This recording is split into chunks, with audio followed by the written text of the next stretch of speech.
यो चाहिँ हाम्रो ड्रोन K3 Pro या हामी E9 Pro पनि भन्न सक्छौँ हैन। यो चाहिँ नि मैले अनलाइनबाट मगाएको थिएँ र यो ठ्याक्क 2 दिनपछि चाहिँ नि डेलिभर भएको छ र अब यसलाई अनबक्स गरेर आज हामी उडाउने छौँ है।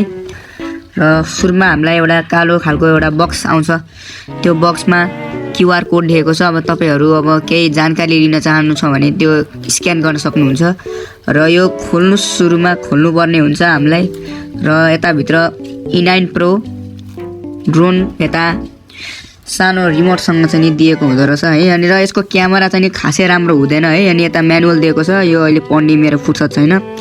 र यो ठ्याक्क कति पर्यो भन्दा 4 देखि 5000 सम्म पर्न सक्छ है। यो रिमोट दिएको छ। अब हामी यसलाई उडाउने छौँ है त। ल यो चाहिँ नि स्टेबल पनि राम्रै छ, स्टेबल हैन। मेरो सुरुको ड्रोन चाहिँ नि फुटेको छ है। अनि अलिकति प्राइस अनुसार चाहिँ नि यो राम्रै नै हो हैन। तर म भन्छु कि किनि नहाल्नुस् है, यो ड्रोन फोकटमा मेरो नि पैसा गयो। सुरुमा किन्दाखेरि पैसा गयो मेरो नि, फोकटको ड्रोन रहेछ है। तर यो स्टेबल चाहिँ नि राम्रै छ। अब किन्नु नै छ भने अब अलि राम्रो खालको ड्रोन किन्नु। र यो 4-5 हजारको ड्रोन खासै राम्रो नि हुँदैन है। मलाई नि सुरुमा दुखै पाएको हो। ल गाइस, थ्यांक्स फर वाचिङ।